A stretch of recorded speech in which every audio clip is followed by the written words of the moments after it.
Cobramos bastante a questão do comportamento também, né? Que tem que ser um comportamento positivo o tempo todo para que a gente queira chegar nos nossos objetivos durante a temporada.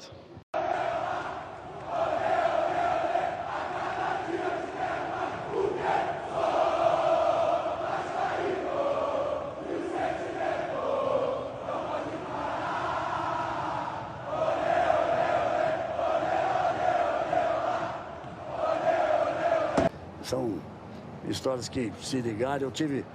O homem lá em cima sempre foi meu amigo e me deu o prazer de poder contar parte da história dele, mas principalmente na Copa de 94.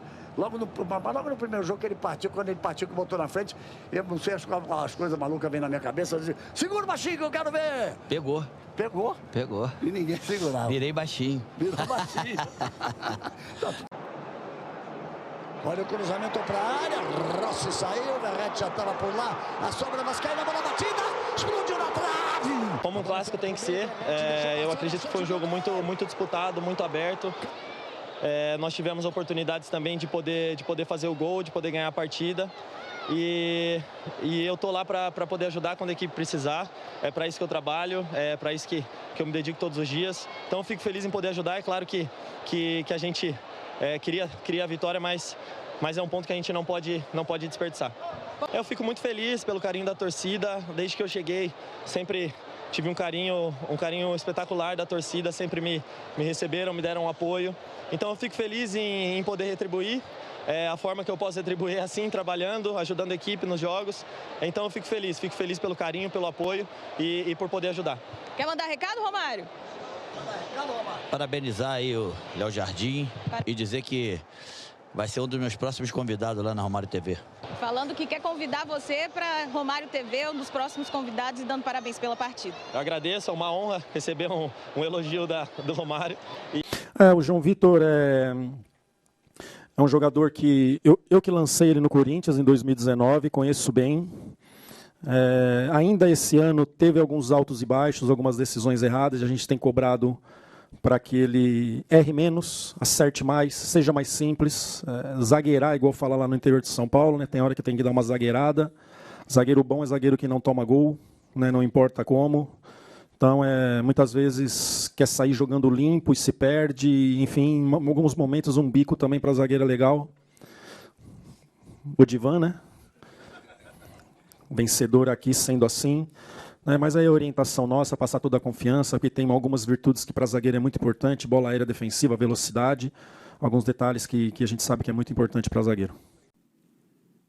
Meus amigos, saudações vascaínas, saudações cruzmaltinas, sejam todos muito bem-vindos aqui no nosso canal Vascaíno desde sempre, né? Meus amigos, o Vasco entrou em campo nessa noite de sábado, né, diante o Flamengo no Maracanã. A partida terminou sem gols, né? Isso mesmo, um tabu aí de 14 anos, né, foi quebrado na noite desse sábado. Há 14 anos, Vasco e Flamengo não empatavam em 0-0. Porém, todavia, entretanto, o Vasco colocou uma bola na trave, teve uma grande chance criada pelo Nuno Moreira, defesa do goleiro do Flamengo, mas na verdade o grande protagonista do jogo foi o goleiro do Vasco, Léo Jardim. Então o copo não está meio cheio, o copo fica até um pouco meio vazio, uma vez que o nosso goleiro é o melhor jogador em campo, né? Então a gente vai falar, é claro, desse jogo, das estatísticas, da escalação. Surpreendeu, algumas situações de jogadores surpreenderam a gente de última hora, né? A postura do Vasco em campo, sobre o treinador Fábio Carille, os jogadores, né? E sobre, é claro, o balanço geral dessa partida. Então vamos embora, meus amigos, nessa noite de sabadão, vem comigo, tá começando mais esse conteúdo aqui no canal Vascaíno desde sempre.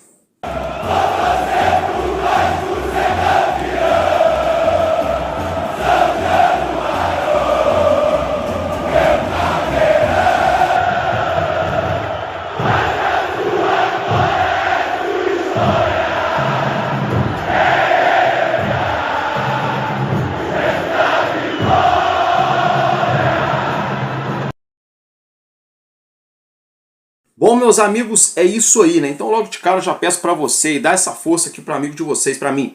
Clique no botão aqui abaixo, é de graça, não vai pagar nadinha. Se inscreva no nosso canal, faça parte da família Vascaíno desde sempre. Deixe o seu gostei também. Compartilhe o nosso vídeo para mais vascaínos. Se você quiser se tornar membro, é sempre muito bem-vindo aqui no nosso canal. E é claro, não deixe de deixar o seu comentário. E quer ficar por dentro? Todo dia eu coloco vídeo, tá, meus amigos? Todos os dias eu coloco vídeo, no fim da noite ou no início da madrugada. Então é o seguinte, ative o seu sininho de notificações aí em cima, clique na opção todas, e sempre que o Álvaro Silva, eu mesmo, colocar um conteúdo aqui no canal, você vai ficar por dentro, vai receber uma notificação na palma da sua mão para assistir o canal Vascaíno desde sempre. Meus amigos, dito isso, vamos aqui dar início a esse conteúdo, se tratando do Clássico dos Milhões, o jogo entre Vasco da Gama e Flamengo na noite desse sábado no Maracanã, para 39.027 espectadores. Então, né, pouco mais de 39 mil pessoas, quase 40 mil pessoas se fizeram presente no Maracanã. O jogo com o mando de campo do Vasco da Gama, a diretoria do Vasco fez até uma ação para poder fazer o Vasco se sentir mais em casa, né? O Vasco colocou ali os corredores, o vestiário, caracterizou todo o ambiente como se o Vasco estivesse jogando em casa, caracterizou os corredores, o vestiário, os banheiros, ficou tudo bacana com cara de Vascão, ficou legal, né? Para dar aquele ambiente de nossa casa, né? Uma vez que o Vasco não vem jogando no Maracanã com frequência já há alguns anos no plural. Meus amigos, não sei se isso adiantou ou não, né? Porque é o seguinte, vamos falar do jogo, né? Antes da gente falar das estatísticas, vamos falar da escalação. Porque o Vasco veio a campo com Léo Jardim, Paulo Henrique, João Vitor e Lucas Freitas. A dupla de zaga foi mantida para o Clássico, e Lucas Piton. Linha defensiva a mesma, né? Espinha dorsal de 5 jogadores ali atrás, contando com o goleiro, a mesma espinha. Meio campo com Hugo Moura, a novidade foi o Jair no lugar do Tietê. O Tietê realmente não foi relacionado ontem à noite, sexta, né? Alguns veículos davam conta de que o Tietê seria titular, que ele iria para o jogo, outros diziam que não. Eu falei, é dúvida, estão dizendo que ele vai para o jogo, mas eu acho que não vai. E realmente, Tietê não foi para o jogo, Jair foi a novidade na equipe titular. E é claro, na armação, o nosso Felipe Coutinho. E aí tivemos no ataque o Ryan, né, porque o Adson também não foi relacionado para essa partida. O Adson, que foi poupado, ele ainda não está 100% fisicamente, jogou alguns minutos no jogo contra o Ceará. Então o Adson foi poupado nesse jogo contra o Flamengo. E aí o Ryan, é claro, entrou como titular do lado direito de ataque do Vasco, Nuno Moreira, lá do lado esquerdo, e o Verrete, claro, o nosso homem-gol centralizado. Essa foi a equipe titular que foi a campo, comandada pelo treinador Fábio Carille. Vamos falar agora sobre as estatísticas. Daqui a pouco a gente volta nos jogadores para falar sobre a atuação e dar notas, né? Vamos lá. Estatísticas do jogo: posse de bola 35% do Vasco, 65% do Flamengo. O Flamengo teve aí praticamente o dobro de posse de bola do Vasco. 14 faltas cometidas pelo Vasco, 10 pelo Flamengo, um impedimento para cada lado. O Vasco teve 6 finalizações na meta adversária e o nosso adversário, o rival, simplesmente finalizou 17 vezes. Isso mesmo, 17 finalizações do Flamengo no gol do Vasco da Gama. No gol, né, finalizações no gol, o Vasco acertou apenas uma, que foi a defesa do goleiro Rossi. Teve a bola na trave, mas não entra para essa estatística. E também teve aí, o Urubu teve 7 finalizações no gol. Léo Jardim fez pelo menos 4 ou 5 grandes defesas na primeira e na segunda etapa. Sem sombra de dúvida, o melhor jogador em campo. Inclusive recebeu até o troféu Betano, né? Isso aí. Em dado momento da partida, o melhor jogador estava sendo o Gerson. O Gerson saiu, o Léo Jardim continuou, até o Romário falou, olha, eu ia dar o voto para o Gerson, mas o Jardim está fazendo um grande jogo. E daqui a pouco se desenrolou aí que o Léo Jardim fez grandes defesas, ajudando o Vasco a conseguir arrumar esse 1 ponto diante o atual líder da competição. Perdão, meus amigos, pela tosse. Os cartões amarelos, 2 para o Vasco, 1 para o Flamengo. Os 2 cartões do Vasco foram para o lateral direito Paulo Henrique e para o nosso centroavante Verrete. Né, uma bola de contra-ataque no segundo tempo, o Ryan avançou pelo lado direito após belíssima enfiada de bola. Ryan poderia ter finalizado, puxa vida, o Ryan tinha que ter finalizado aquela bola. rasteiro, cruzada. Ele optou por colocar na cabeça do Verratti, fez um bom cruzamento, o Verratti chegou um pouco atrasado, usou as mãos, Rafael Claus chegou e deu o cartão amarelo para o Pirata, né? E o Paulo Henrique, né, levou o cartão após fazer uma falta ali de antijogo, né, uma falta ali de um ataque promissor. Ele deu aquele famoso cortezinho por baixo, por trás, né? Errou a bola, pegou o adversário. Paulo Henrique, então, também levou o cartão. Então, 2 amarelos, Paulo Henrique e Pablo Verratti, e nenhum cartão vermelho. Esses foram os números do jogo. Então, observem que o Flamengo no segundo tempo teve muito mais possibilidades, porque na primeira etapa o Vasco conseguiu equilibrar as ações, as chances de gols, até mesmo a posse de bola não ficou tão desprendido, tão descolado esses números, né? Mas na segunda etapa realmente o Vasco praticamente só se defendeu, tentando espetar contra-ataque ali com o Ryan, com o Verratti, com o Nuno, né? E acabou que a gente não teve êxito, né? Nessa uma bola de contra-ataque que a gente estava esperando. O setor defensivo funcionou porque a gente não levou gol, mas muito se deve não pela zaga que arrebentou, fez uma partidaça, pelo goleiro, porque a zaga, o papel da zaga é defender o goleiro. O papel do meio-campo é defender a zaga. O meio-campo do Vasco eu acho que não foi mal, defendeu bem a zaga. A questão é que o Vasco não conseguia fazer as transições rápidas para conseguir armar o jogo rápido, mas o meio-campo conseguiu até que defender bem a sua linha defensiva, os seus zagueiros. Já os zagueiros e os laterais não conseguiram defender bem a nossa área, né? Me parece que a zaga do Vasco foi orientada a esperar dentro da área para tirar a bola, não tentar matar a jogada antes da jogada se construir. É muito perigoso, mas acabou dando certo. Mas é claro, como eu já falei, certo porque o Jardim fez pelo menos 4, 5 grandes defesas, somando aí primeira e segunda etapa, tá, gente? Aí agora a gente vai aqui para o desempenho dos jogadores. O Léo Jardim foi o melhor jogador em campo, até o Mulambo da Gávea no X, na rede social do Flamengo, né? Colocaram lá o Neuer, né? Os caras chamaram o Léo Jardim de Neuer, né? Isso mesmo, a gente já chama o Léo Jardim de Léo Garden. A palavra Garden em alemão significa jardim, né? Então a gente já fica chamando o Léo Jardim de Léo Garden, né? E agora até o X oficial do Flamengo chamando o goleiro do Vasco de Manuel Neuer, né? Então, pela esplendorosa partida. Então, assim, o Léo Jardim tá de parabéns. Foi o melhor jogador em campo. É uma pena o Vasco não ter conseguido acertar na veia ali com aquela bola do Nuno Moreira, que era só dar um tapinha rasteiro, né? Ou de repente aquela bola do PH, se ela vai 3 centímetros para o lado, era gol, mas já foi, né? Empate em 0-0. Então o Léo Jardim, o melhor da partida. O Paulo Henrique, para mim, fez uma partida mais ou menos, deixando muito espaço do lado esquerdo de ataque do Flamengo, que é o setor do Paulo Henrique, né? Pelo lado direito. Muito espaço na primeira etapa naquele corredor do Paulo Henrique. Na segunda etapa eles também trocaram bastante passes ali em cima do PH. Isso atrapalhou um pouco a ele a subir para o ataque. Quando ele subiu para o ataque, as decisões tomadas pelo nosso PH não foram as melhores. A melhor lance do Paulo Henrique foi, é claro, a finalização na trave no início da partida. O João Vitor e o Lucas Freitas passaram meio que batido, meio que despercebidos na partida, porque não houve nenhuma grande falha vinda desses jogadores, não fizeram nada que saltasse aos olhos também, né? Mas assim, jogando simples, sem inventar o feijão com arroz, né? Eu senti um Vasco mais concentrado e mais seguro na saída de bola, um Vasco mais confiante para sair jogando. A gente não teve problema com saída de bola nesse jogo. Então a dupla de zaga para mim foi regular. Tá? Lucas Piton eu acho que foi abaixo, porque ele nem se sobressaiu no setor ofensivo, que é onde ele consegue se sobressair, e também nem conseguiu ali ser aquele ás na manga no setor defensivo. Então o Lucas Piton fez uma partida para mim abaixo, porque a gente espera sempre mais dele, que ele é um jogador bastante agudo, né? O Hugo Moura fez uma partida ok, um jogo ok. O Jair também fez um jogo ok. O Felipe Coutinho fez um jogo mais ou menos. Felipe Coutinho notoriamente não tem perna para correr.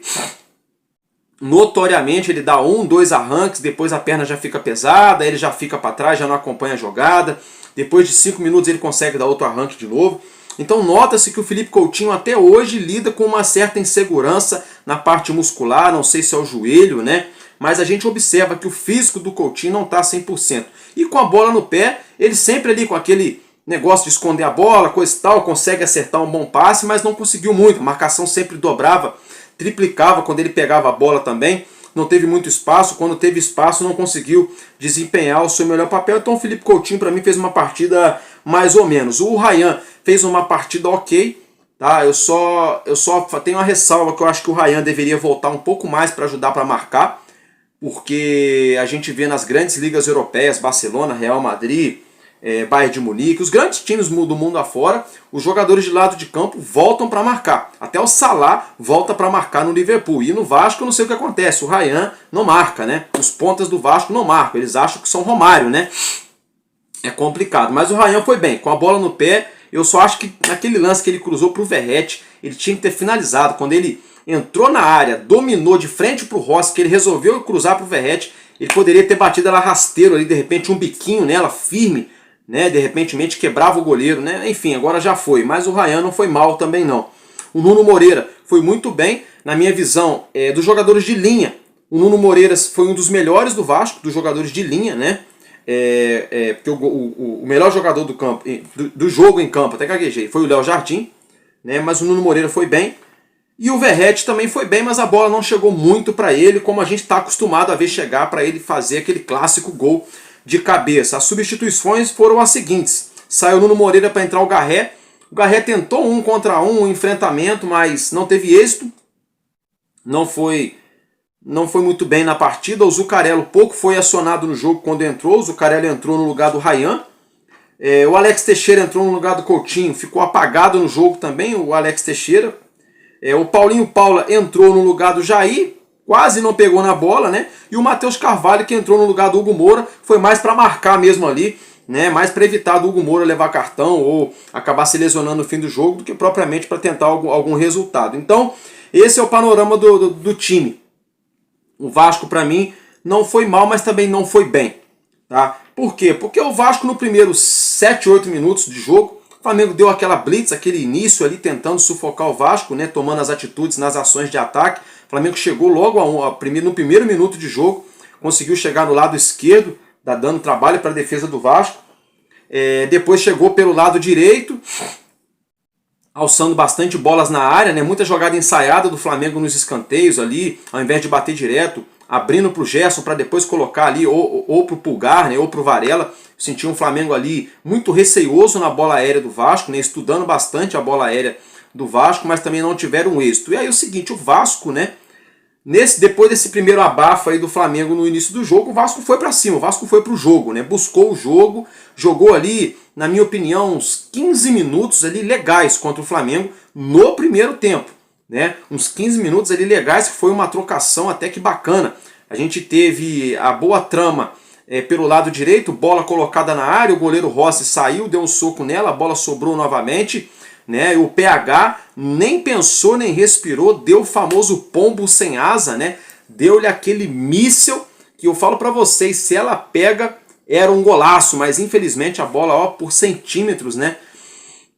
Não foi para dentro da meta do gol, né? Acabou acertando a trave do Flamengo. Aí depois no rebote a jogada terminou. Logo depois, poucos minutos depois, o Vasco teve uma grandiosíssima chance em uma troca de passes inteligente pelo lado direito de novo do ataque, né? O Verratti ali fez um passe simples para o Nuno Moreira. O Nuno Moreira, com muita frieza, já dominou, tirando de letra do zagueiro do Flamengo, ficou cara a cara com o goleiro Agustin Rossi. Nuno Moreira finalizou bem, mas não conseguiu acertar o ângulo, né? Aquele ângulo que quebra o goleiro. O Rossi, como é um goleiro grandalhão, 1,90 m, Nuno Moreira bateu uma bola no alto e não foi tão no canto do gol. O Rossi caiu, fez uma ótima defesa, porque foi um chute aí a 7, 8 metros, praticamente da marca da Cal. Então fez uma grande defesa o goleiro do Flamengo, mas eu senti que o Nuno Moreira poderia ter dado um tapinha rasteiro ali, se ele dá um tapinha rasteiro, ou de repente se ele dá aquela lucidez, se ele olha para o goleiro, né? Porque é tudo muito rápido, né? Ele já dominou, o zagueiro saiu, o gol clareou para ele já queimou, né? Mas já foi, faz parte do futebol, aquela bola poderia ter entrado, o jogo poderia ter mudado, né? O Vasco faz aquele gol no primeiro tempo, poderia ter sido uma outra dinâmica de jogo, mas é a vida, fazer o quê? Aí foi aquela coisa, Um jogo ali, o primeiro tempo bastante equilibrado, o Flamengo com bastante posse de bola no início, o Vasco equilibrando as ações depois no final da primeira etapa.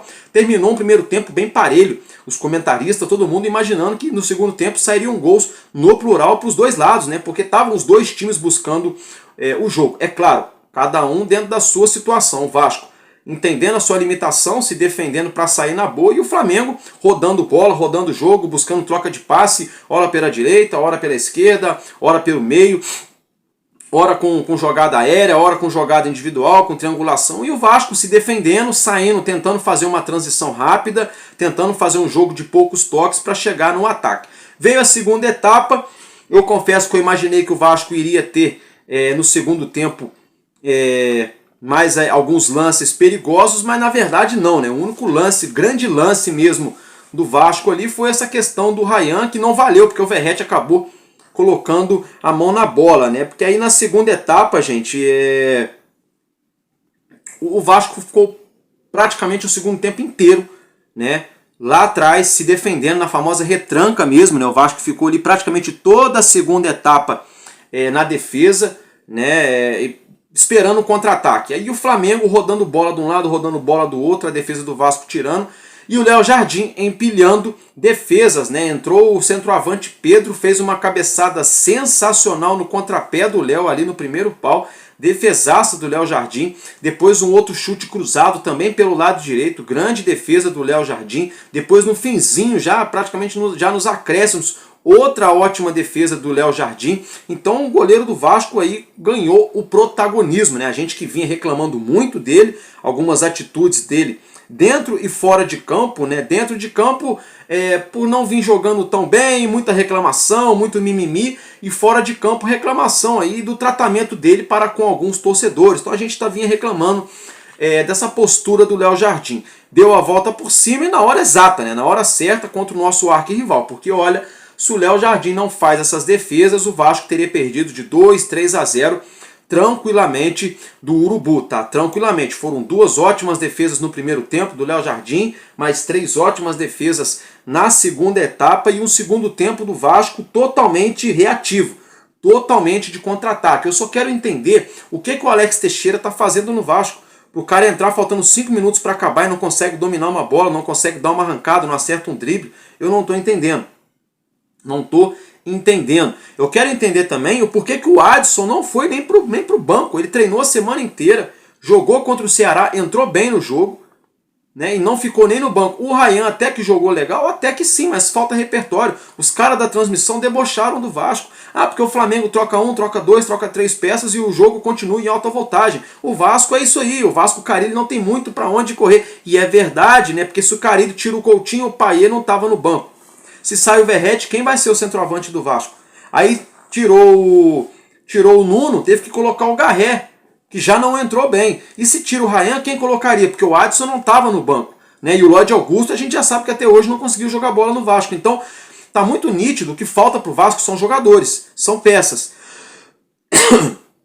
Porque nesse clássico ficou notório que o Vasco jogando no seu limite, pisando lá embaixo, né, como se fosse um carro, acelerando no limite, com o pé na tábua, o Vasco jogando no seu limite, não conseguiu vencer. O Vasco lutou para não perder. Foi honroso, tá? É um ponto, é campeonato brasileiro. Pô, é verdade. O nosso campeonato é esse. Contra Palmeiras, contra Flamengo, contra Internacional. Esses times que são postulantes ao título, buscar tirar pontos deles é sempre muito bom. Agora, quando a gente olha para a nossa camisa, não é bom entrar em campo com essa mentalidade. Mas trazendo para a nossa realidade hoje, essa é a realidade. O Vasco não tem time, gente, competitivo para bater de frente com as grandes potências do futebol brasileiro. Não tem. Hoje não tem. Para o Vasco competir com os grandes times do futebol brasileiro, o Coutinho teria que ter acertado aquele chutaço que ele acertou contra o Nova Iguaçu, agora contra o Flamengo. O o Verratti teria que fazer aquela, né, uma cabeçada, um gol, né, o PH, um pouquinho mais de sorte, aquela bola entra, né, aí a história é diferente. Então assim, o que a gente observa? O Vasco, mesmo quando joga no limite, com o melhor que tem, dando tudo de si dentro de campo, falta técnica, falta recurso técnico para o time, né? Ficou notório isso, ficou notório. Então, o Vasco hoje não tem um 11 titular, não tem um time, esses 11 aqui é competitivo, dá para bater de frente com qualquer time do Brasil. Não, a gente não tem esses 11 ainda garantidos e muito menos um plantel. Muito menos um plantel. Então cabe à diretoria do Vasco, ao Pedrinho, ao Marcelo Santana, que o Marcelo Santana, na minha opinião, está fazendo hora extra no Vasco já, mas cabe à diretoria do Vasco a seguinte situação: tomar uma atitude na janela de meio de ano. A diretoria do Vasco precisa tomar uma atitude. O Vasco não tem peças no banco de reservas que mude a cara de um jogo. O Vasco não tem recursos, jogadores com recursos diferentes, jogadores que possam ser um ás na manga para o treinador. E para completar, o treinador, né, questionado desde quando chegou no Vasco, todo mundo sabe que é o Fábio Carille, que é muito louco. Não dá para confiar no Carille. Então assim, ficou escancarado. O Vasco correu, deu tudo de si. Álvaro, mas o Flamengo jogou mal. Mas o cara errou a finalização. Porque não sei o que. Tá, tudo bem, mas aí tinha 11 do Vasco do outro lado, que também tentou, que também marcou, que também atrapalhou, que também ficou em cima, não deu espaço, e o goleiro pegou, e a zaga tirou. E fazer o quê? Do mesmo jeito que o goleiro dos caras também fez uma grande defesa, do mesmo jeito que teve uma bola na trave do Vasco. Álvaro, mas só foram 2 bolas do Vasco no gol. O Flamengo teve 7. Tudo bem, teve 7, mas se o do Vasco entra e a do Flamengo não entra, quem teria ganho o jogo era o Vasco, e todo mundo estaria falando que o Vasco jogou muito. Então eu não vejo que o Vasco jogou mal, mas também não vejo que o Vasco jogou muito. Eu vejo que o Vasco se entregou dentro das suas limitações, deu tudo de si que tinha que dar dentro de campo, só que chega no limite, chega uma hora que você chega no limite, o ponteiro cola lá no final, não tem mais para onde, não tem mais marcha para você engatar. É aquilo, só tem a quinta marcha, o carro já está esgoelando. Esse é o Vasco. Então, para o Vasco poder ter uma folga, para poder ter essa 6ª marcha, 7ª marcha, para poder acelerar e o time poder decolar, faltam recursos, faltam jogadores, e para isso é necessário investimento. Espero que a diretoria do Vasco tenha olhado com carinho para esse jogo. Não é oba-oba, empatamos, não sei o que, vamos fazer acontecer. Não é o fim do mundo, porque assim, a gente continua sem ganhar do nosso rival. E os caras vieram de um 6-0, poupando jogadores no segundo tempo para jogar Libertadores no meio de semana na altitude. Então assim, é um empate ok, mas mostra muita coisa, muita carência nesse elenco do Vasco, muita carência nesse elenco do Vasco. A arbitragem não comprometeu, o VAR não foi acionado, não foi necessário, né? Eu achei aí as situações muito bem dirigidas pelo Rafael Claus. Ele não contribuiu para nada de errado no jogo, o andamento do jogo, o andamento da partida, né? Eu só acho que se o Vasco entendesse as suas limitações em mais vezes, talvez o Vasco estivesse jogando melhor.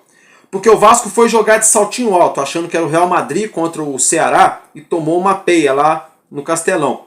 O Vasco foi achando que 8 reservas do Vasco iriam bater de frente com o Corinthians e tomou 3-0, que ficou barato na Arena Itaquera.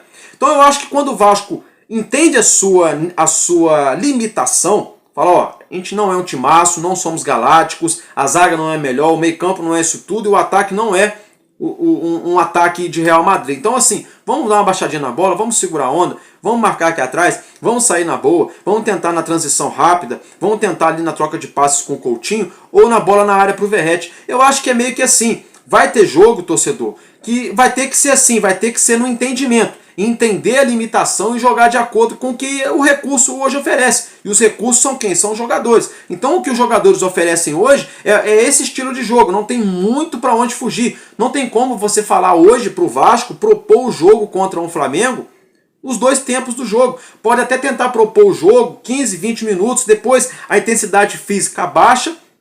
Quando o físico pega, o cansaço pega, a técnica que já não é tão apurada, ela fica comprometida. Então você já vê um futebol com menos qualidade. E aí você vê o adversário tirando uma peça de qualidade, colocando outra igual ou melhor para jogar. E o Vasco tirando uma peça de qualidade, mais ou menos de qualidade, e colocando outra bem mais ou menos ainda, aí dá essa desqualidade entre uma equipe e outra. Então assim, está muito escancarado. O Vasco precisa realmente de investimento. Não é o fim do mundo.